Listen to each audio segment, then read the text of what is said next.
شروع اللہ کے بابرکت نام سے جو بڑا مہربان نہایت رحم کرنے والا ہے۔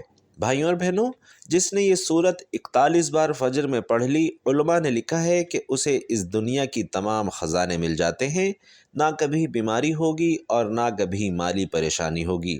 فجر کے بابرکت وقت میں جو شخص قرآن کریم کی یہ ایک سورت 41 بار پڑھ لیتا ہے تو بزرگان دین اور علماء کرام فرماتے ہیں کہ اس شخص کو دنیا کے تمام خزانے حاصل ہو جاتے ہیں۔ ایسا انسان انشاءاللہ نہ تو کبھی بیمار ہوگا اور نہ ہی اسے کوئی مالی پریشانی ہوگی۔ ایسی صورت کہ جسے آپ صبح فجر کے وقت میں 41 بار پڑھنے کا اپنا معمول بنا لیں تو آپ کی زندگی سے تمام پریشانیاں، تمام بیماریاں اللہ کے فضل و کرم سے ختم ہو جائیں گی۔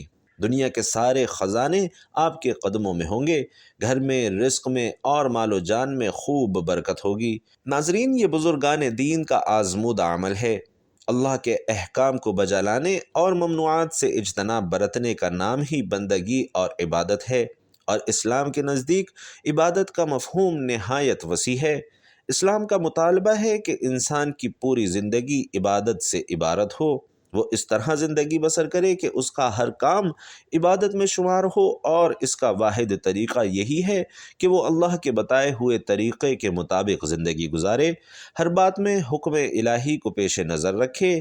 اسلام اس بڑی عبادت کے لیے انسان کو جن ذرائع سے تیار کرتا ہے اور اس کی تربیت کرتا ہے، عرف عام میں انہیں عبادت کہا جاتا ہے، لیکن دراصل ناظرین یہ تمرینات عبادت ہے۔ انہیں ارکان اسلام بھی اسی وجہ سے کہا جاتا ہے کہ اسلام کی عمارت انہی ستونوں پر قائم ہے۔ ناظرین، ارکان اسلام میں نماز سر فہرست ہے، اور ان تمام عبادات میں نماز کو جو اہمیت اور فضیلت حاصل ہے وہ کسی بھی صاحب ایمان اہل نظر سے پوشیدہ نہیں ہے۔ نماز کی اہمیت کا اندازہ اس بات سے لگائیں کہ قرآن کریم کے ہر پیغام میں صلاۃ یعنی نماز کا لفظ جلی حروف میں موجود ہے۔ ایمان کے بعد سب سے اہم رکن جس کا مطالبہ اہل اسلام سے کیا گیا ہے وہ نماز ہی ہے۔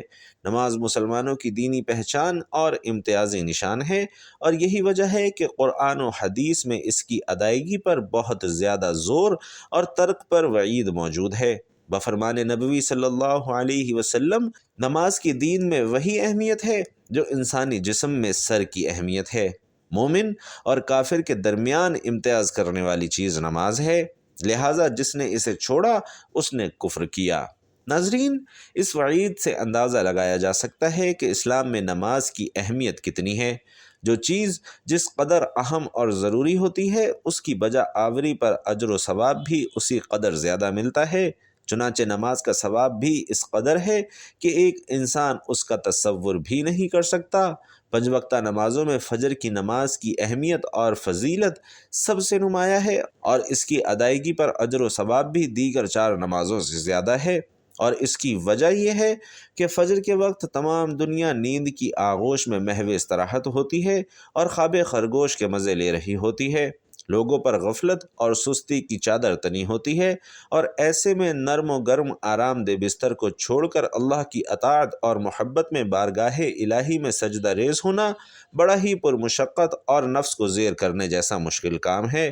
اللہ سبحانہ و تعالیٰ کی سنت ہے کہ بندے کو جس نیکی کے کرنے میں مشقت زیادہ ہو اور نفس اور شیطان سے لڑائی لڑنی پڑے، اللہ اس پر زیادہ اجر و ثواب عطا کرتا ہے، چاہے وہ نیکی کتنی ہی چھوٹی کیوں نہ ہو۔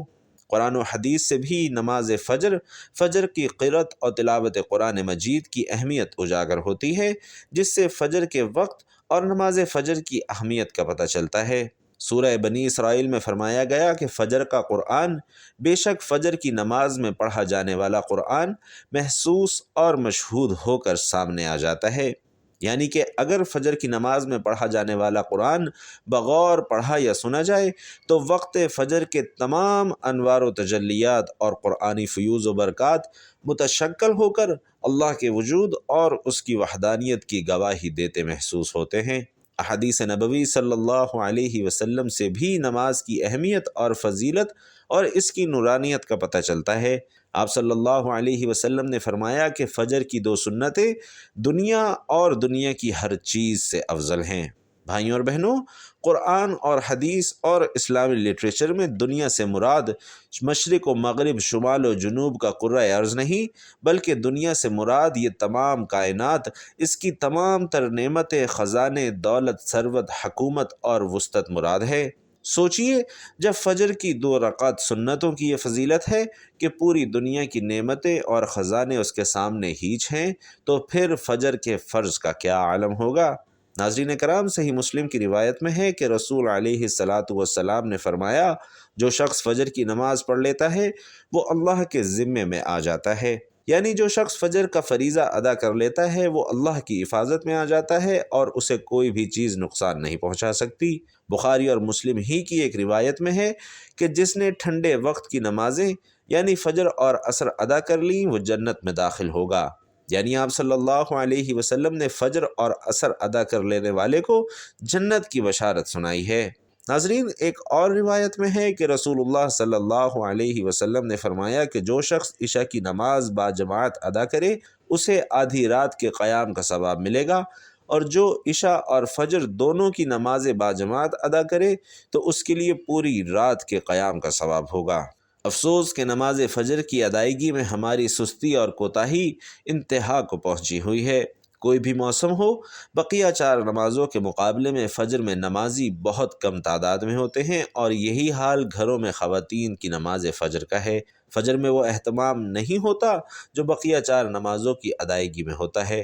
موسم گرما میں راتیں چھوٹی ہونے کا بہانہ اور موسم سرما میں صبح سردی ہونے کا عذر، لیکن ہمارا ہر بہانہ اور ہمارا ہر عذر نماز میں کوتاہی اور غفلت کے سلسلے میں اللہ کے ہاں ناقابل قبول ہوگا۔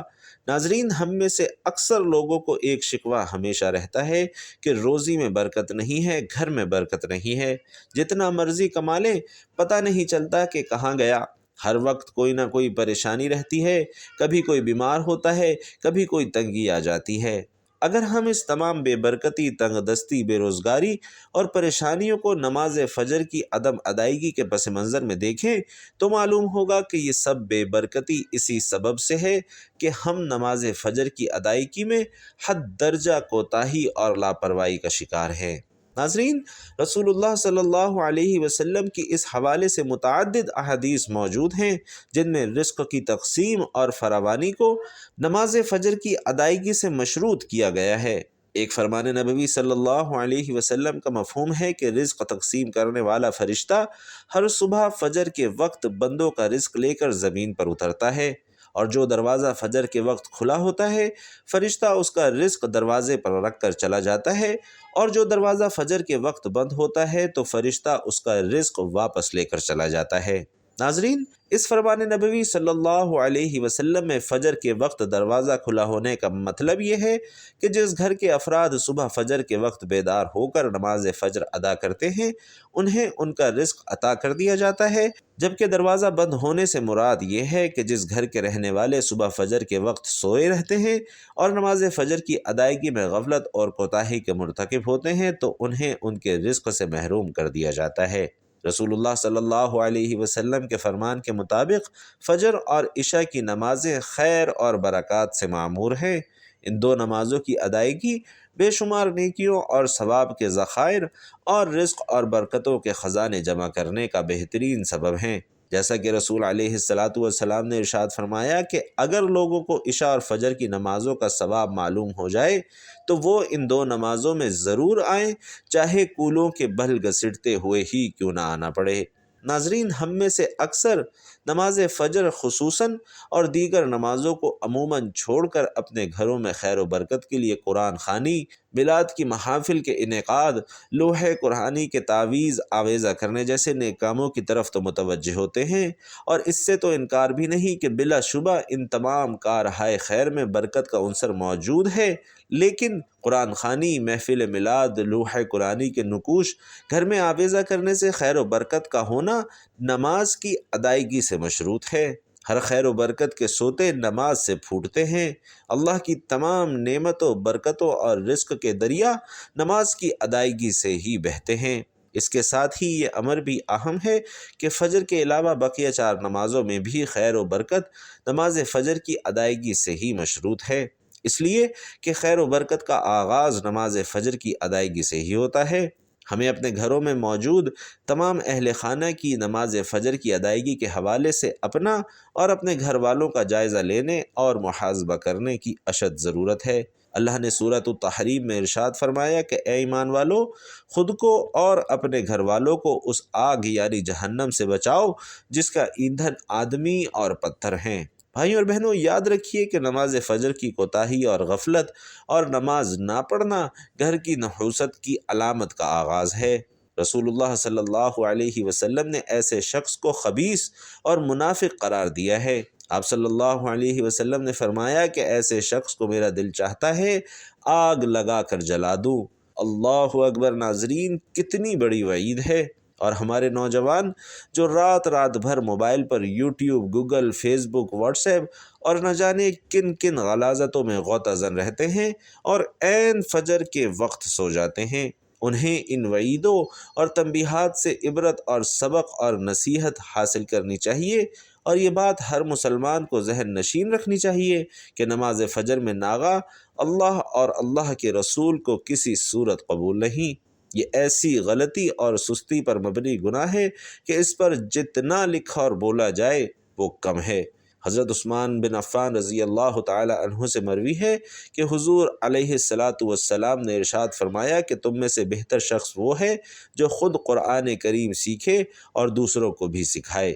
اور حضرت عائشہ صدیقہ رضی اللہ تعالی عنہا فرماتی ہیں کہ حضور نبی کریم صلی اللہ علیہ وسلم نے فرمایا کہ قرآن مجید کا ماہر معزز و محترم فرشتوں اور معظم و مکرم انبیاء علیہم السلام کے ساتھ ہوگا، اور وہ شخص جو قرآن پڑھتا ہو لیکن اس میں اٹکتا ہو اور پڑھنا اس پر کند ذہن یا موٹی زبان ہونے کی وجہ سے مشکل ہو تو اس کے لیے دگنا اجر ہے۔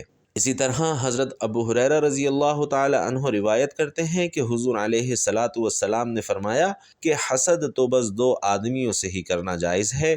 پہلا وہ شخص جسے اللہ نے قرآن پڑھنا اور سمجھنا سکھایا تو وہ رات اور دن کے اوقات میں اس کی تلاوت کرتا ہے، اس کا پڑوسی اسے قرآن پڑھتے ہوئے سنتا ہے تو کہہ اٹھتا ہے کاش مجھے بھی اسی کی مثل قرآن عطا کیا جاتا تو میں بھی اسی کی طرح عمل کرتا جس طرح یہ کرتا ہے۔ اور دوسرا وہ شخص ہے جسے اللہ نے مال بخشا ہے اور وہ اسے اللہ کی راہ میں صرف کرتا ہے، دوسرا شخص اسے دیکھ کر کہتا ہے کاش مجھے بھی اتنا مال ملتا جتنا اسے ملا ہے تو میں بھی اسی طرح صرف کرتا جس طرح یہ کرتا ہے۔ ناظرین، حضرت جابر بن عبداللہ رضی اللہ تعالی عنہ بیان کرتے ہیں کہ حضور نبی اکرم صلی اللہ علیہ وسلم شہدائے احد کی تدفین کے وقت ان میں سے دو صحابہ کرام کو ایک کپڑا یعنی کفن میں جمع فرماتے اور دریافت فرماتے کہ ان میں سے قرآن مجید زیادہ کسے یاد ہے۔ جب ان دونوں میں سے ایک کی طرف اشارہ کیا جاتا تو اسے قبر میں پہلے اتارتے اور فرماتے میں قیامت کے دن ان سب پر گواہ رہوں گا۔ امام مالک رضی اللہ تعالی عنہ بیان فرماتے ہیں کہ ان تک یہ روایت پہنچی کہ نبی کریم صلی اللہ علیہ وسلم نے فرمایا کہ میں تمہارے پاس دو چیزیں چھوڑے جاتا ہوں، اگر تو انہیں تھامے رکھو گے تو کبھی گمراہ نہیں ہوگے، ایک اللہ کی کتاب اور دوسرا اس کے نبی کی سنت۔ حضرت زید بن ارقم رضی اللہ تعالی عنہ روایت کرتے ہیں کہ ایک دن حضور نبی کریم صلی اللہ علیہ وسلم ہمیں خطبہ دینے کے لیے مکہ اور مدینہ کے درمیان اس تالاب پر کھڑے ہوئے جسے خم کہتے ہیں۔ آپ صلی اللہ علیہ وسلم نے اللہ کی حمد و ثنا کے بعد فرمایا میں تم میں دو عظیم چیزیں چھوڑ کر جا رہا ہوں، ان میں سے پہلی اللہ کی کتاب ہے جس میں ہدایت اور نور ہے، اللہ کی کتاب پر عمل کرو اور اسے مضبوطی سے تھام لو۔ پھر آپ صلی اللہ علیہ وسلم نے کتاب اللہ ابھارا اور اس کی طرف ترغیب دلائی اور پھر فرمایا کہ دوسری چیز میرے اہل بیت ہیں، میں تمہیں اپنے اہل بیت کے متعلق اللہ سے ڈراتا ہوں۔ ناظرین، اس حدیث کو امام مسلم اور امام احمد نے روایت کیا ہے۔ انہی میں سے مروی ایک روایت میں ان الفاظ کا اضافہ ہے کہ یہ اللہ کی کتاب ہے جس میں ہدایت اور نور ہے، جس نے اس کتاب کو مضبوطی سے تھام لیا اور اس کے احکامات پر عمل کیا وہ ہدایت یافتہ ہوگا، اور جس نے اسے چھوڑ دیا وہ گمراہ ہو گیا۔ اور ایک روایت میں ہے کہ آپ صلی اللہ علیہ وسلم نے فرمایا سنو، میں تم میں دو عظیم چیزیں چھوڑ کر جا رہا ہوں، ایک اللہ کی کتاب ہے جو اللہ کی رسی ہے، جو اس کی اتباع کرے گا وہ ہدایت یافتہ ہوگا، اور جو اسے ترک کر دے گا وہ گمراہی پر ہوگا۔ تو ناظرین، اب تک کی تمام احادیث سے ثابت ہوا کہ فجر کے وقت کی نماز کی بہت زیادہ اہمیت ہے، اس کے بغیر باقی نمازیں بھی بے اثر لگتی ہیں، اور قرآن پاک کو مضبوطی سے تھامنے کے لیے نبی کریم صلی اللہ علیہ وسلم نے خاص طور پر احکامات فرمائے ہیں۔ نماز کی پابندی اور قرآن کی تلاوت بار بار بیان فرمائی گئی ہے، خواہ اللہ کا قرآن ہو یا احادیث کی کتب۔ ناظرین کرام، آئیے چلتے ہیں آج کے وظیفے کی طرف۔ آج کی جو وظیفے والی آیات میں آپ کی خدمت میں پیش کرنے والا ہوں، ناظرین کرام، وہ سورۃ الفاتحہ کی آیات ہیں۔ یہی ایک ایسی صورت ہے جو اللہ کے غضب کو بجھاتی ہے اور اللہ کی رحمت کو جوش دلاتی ہے۔ آپ نے اپنا یہ معمول بنا لینا ہے کہ صبح فجر کی نماز کے بعد یا کسی بھی نماز کے بعد آپ نے 41 مرتبہ سورۃ الفاتحہ کا ورد کرنا ہے، اور کوشش کرنی ہے کہ یہ وظیفہ فجر کے بعد ہی کیا جائے۔ لیکن اگر فجر کے بعد کسی وجہ سے یا کسی کام میں مصروفیت کی وجہ سے آپ وظیفہ نہ کر سکیں تو آپ یہ وظیفہ کسی بھی اور نماز کے بعد کر سکتے ہیں۔ ناظرین کرام، آپ نے صرف کسی بھی نماز کے بعد آرام و سکون کے ساتھ بیٹھ کر 41 مرتبہ سورۃ الفاتحہ کا ورد کرنا ہے۔ جیسا کہ ہم سب جانتے ہیں کہ سورۃ الفاتحہ انتہائی فضیلتوں والی صورت ہے۔ سورۃ الفاتحہ اللہ سبحانہ و تعالیٰ کو اتنی زیادہ محبوب ہے کہ اللہ نے اس صورت کو ہر نماز میں لازمی قرار دیا ہے۔ جب بھی کوئی مسلمان نماز پڑھتا ہے تو وہ کوئی بھی صورت شروع کرنے سے پہلے ایک مرتبہ سورۃ الفاتحہ ضرور پڑھتا ہے۔ سورۃ الفاتحہ ایک چھوٹی سی 7 آیت پر مشتمل صورت ہے۔ اور اب یہ بھی جان لیجئے کہ اگر آپ فجر کی نماز کے بعد 41 مرتبہ سورۃ الفاتحہ کو پڑھنے کا اپنا معمول بنا لیتے ہیں تو یقین کیجئے کہ آپ کی زندگی ہی بدل جائے گی۔ ہر طرح کی بیماری، سستی، کاہلی، کمی کوتاہی، بے برکتی، بے اتفاقی، بے ثباتی، بے توجہی اور بے رغبتی انشاءاللہ آپ کی زندگی سے بالکل نکل جائے گی۔ چند ہی دن کے لگاتار عمل سے انشاءاللہ قرآن کے اور اسلام کے اسرار و رموز انشاءاللہ آپ پر آشکار ہونا شروع ہو جائیں گے۔ اللہ سبحانہ و تعالی ایسے شخص کو اپنے خاص اور مقرب بندوں میں شامل فرما لیتا ہے، اور پھر اس کی تمام حاجات اللہ سبحانہ و تعالی اپنے ذمہ کرم میں لے لیتا ہے۔ ایسے غیبی خزانے اللہ اپنی قدرت کاملہ سے اسے عطا فرماتا ہے کہ جن کا گمان بھی کبھی اس کے دماغ اور خیال میں نہیں گزرا ہوتا۔ اس کی زبان سے نکلی ہوئی ہر بات اللہ عز و جل کے ہاں شرف قبولیت حاصل کرنے لگتی ہے۔ بھائیوں اور بہنوں، چند ہی دن کے عمل سے انسان کی زبان میں وہ تاثیر پیدا ہونے لگتی ہے کہ ایسا شخص اگر کسی بیمار کو 7 بار سورۃ الفاتحہ پڑھ کر دم کرے تو اللہ اسے شفا عطا فرما دیتا ہے۔ ایسا انسان جو روزانہ فجر میں 41 مرتبہ سورۃ الفاتحہ پڑھتا ہے تو دن بدن اس کے رزق میں، مال و دولت میں اور اس کی صحت میں اضافہ ہوتا جاتا ہے، اور ایسے انسان کے معاملات میں اللہ کی رحمتیں اور اللہ کی برکتیں شامل حال ہو جاتی ہیں۔ الغرض ایسا انسان جو بھی اور جب بھی اللہ سبحانہ و تعالی سے مانگتا ہے تو اللہ اسے شرف قبولیت عطا فرماتا ہے۔ ناظرین کرام، تمام وظیفوں کا سردار وظیفہ ہے۔ جس نے بھی اس وظیفے کو اپنی زندگی میں شامل کیا ہے اس نے اپنی آنکھوں سے رحمتوں اور برکتوں کا نزول بھی دیکھا ہے۔ اللہ تبارک و تعالی سے دعا کرتا ہوں کہ نیکی کی بات کو سننے، سمجھنے اور اس پر عمل کرنے کی ہم سب کو توفیق عطا فرمائے۔ میرا سنانا اور آپ کا سننا اپنی بارگاہ میں قبول و منظور فرمائے، آمین یا رب العالمین۔ ناظرین، آخر میں آپ سے گزارش ہے کہ ویڈیو پسند آئی ہو تو کمنٹ باکس میں خلوص دل کے ساتھ ایک مرتبہ سبحان اللہ ضرور لکھیے گا۔ اللہ تعالی ہم سب کا حامی و ناصر ہو، آمین۔ السلام علیکم ورحمۃ اللہ وبرکاتہ۔